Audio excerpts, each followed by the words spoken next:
Chapter 4. What they saw through the window. To begin with, they weren't children at all. Not all of them, at least. There were small boys and big boys, fathers and grandfathers, perhaps a few uncles too, and some of those people who live on their own on everybody's road but don't seem to have any relatives at all. They were everyone. "Who are they?" asked Gretel, as open-mouthed as her brother often was these days. "What sort of place is this?"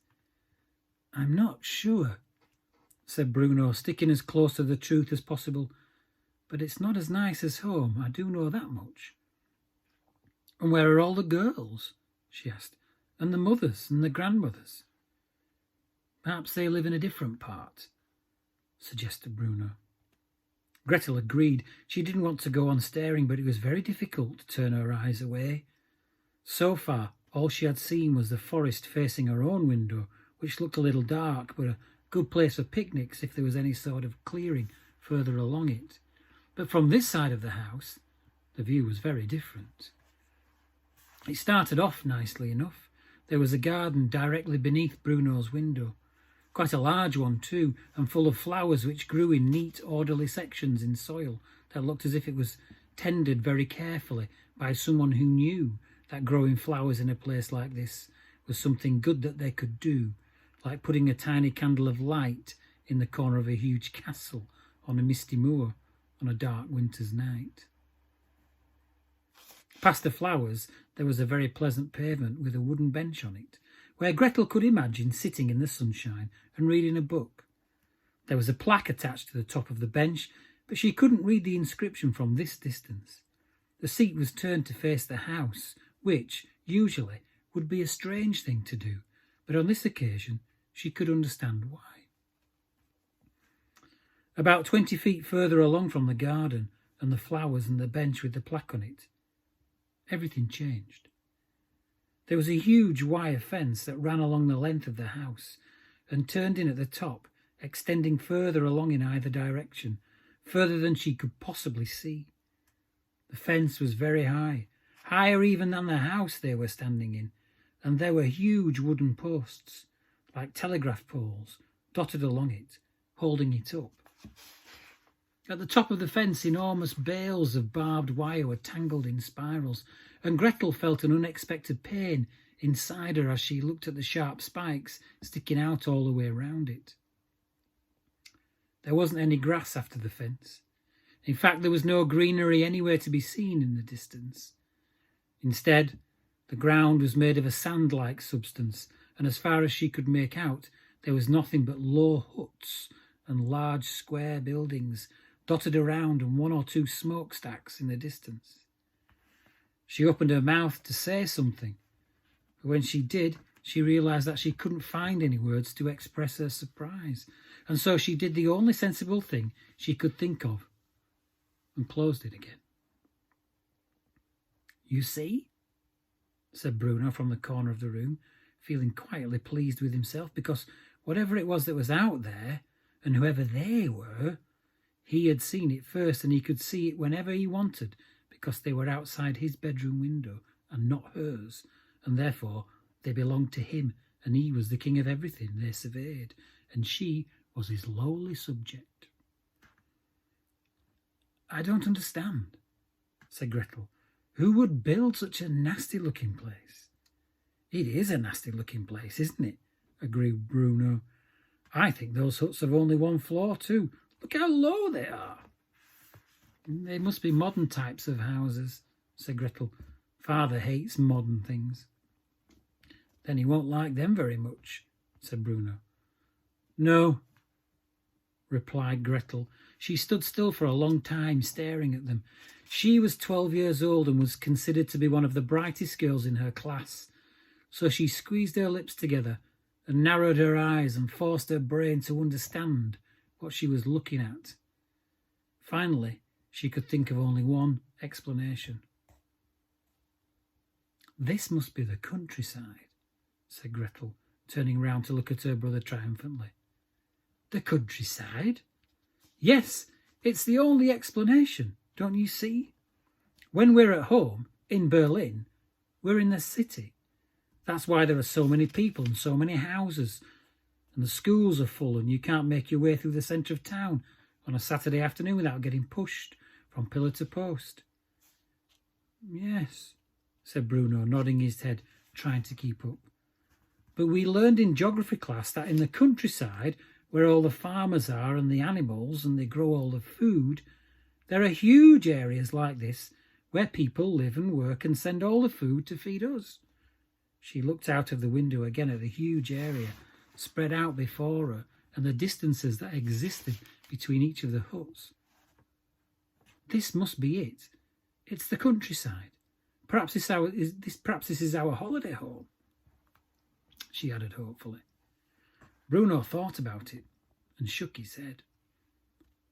"I don't think so," he said with great conviction. "You're 9, countered Gretel. "How would you know? When you get to my age, you'll understand these things a lot better." "That might be so," said Bruno, who knew that he was younger, but didn't agree that that made him less likely to be right. "But if this is the countryside like you say it is, then where are all the animals you're talking about?"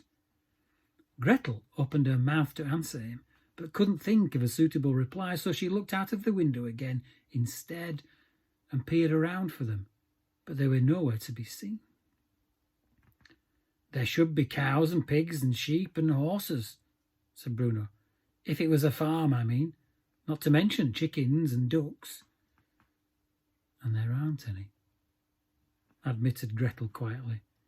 "And if they grew food here, like you suggested," continued Bruno, enjoying himself enormously, "then I think the ground would have to look a lot better than that, don't you? I don't think you could grow anything in that dirt at all." Gretel looked at it again and nodded, because she was not so silly as to insist on being in the right all the time, when it was clear the argument stood against her. "Perhaps it's not a farm, then," she said. "It's not," agreed Bruno. "Which means this mightn't be the countryside," she continued. "No, I don't think it is," he replied. "Which also means that this probably isn't our holiday home after all," she concluded. "I don't think so," said Bruno.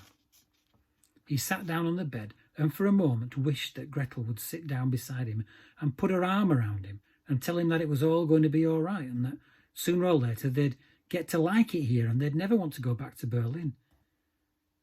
But she was still watching from the window, and this time she wasn't looking at the flowers or the pavement or the bench with the plaque on it or the tall fence or the wooden telegraph poles or the barbed wire bales or the hard ground beyond them or the huts or the small buildings or the smokestacks. Instead, she was looking at the people. "Who are all those people?" she asked in a quiet voice, almost as if she wasn't asking Bruno, but looking for an answer from someone else. "And what are they all doing there?" Bruno stood up, and for the first time they stood there together, shoulder to shoulder, and stared at what was happening not 50 feet away from their new home. Everywhere they looked, they could see people, tall, short, old, young, all moving around. Some stood perfectly still in groups, their hands by their sides, trying to keep their heads up, as a soldier marched in front of them, his mouth opening and closing quickly, as if he were shouting something at them. Some were formed into a sort of chain gang and pushing wheelbarrows from one side of the camp to the other, appearing from a place out of sight and taking their wheelbarrows further along behind a hut, where they disappeared again.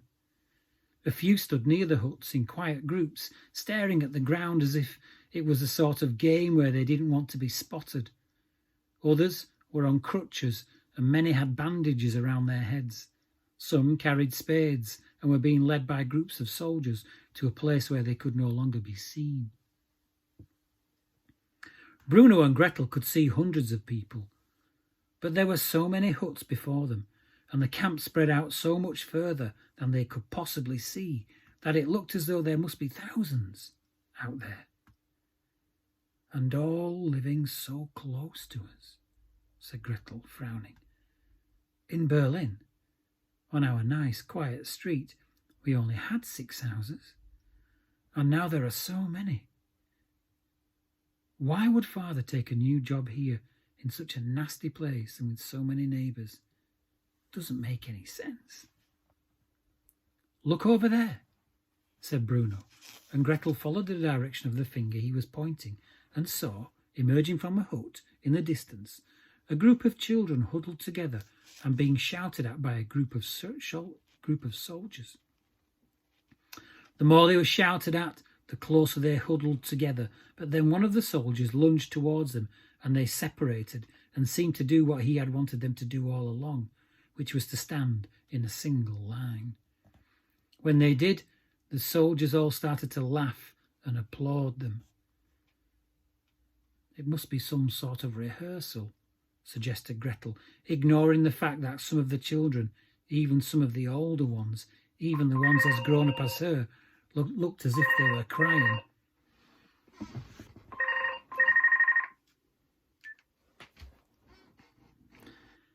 I told you there were children here, said Bruno. Not the type of children I want to play with, said Gretel in a determined voice. They look filthy. Hilda and Isabel and Louise have a bath every morning, and so do I. Those children look like they've never had a bath in their lives. It does look very dirty over there, said Bruno. But maybe they don't have any baths.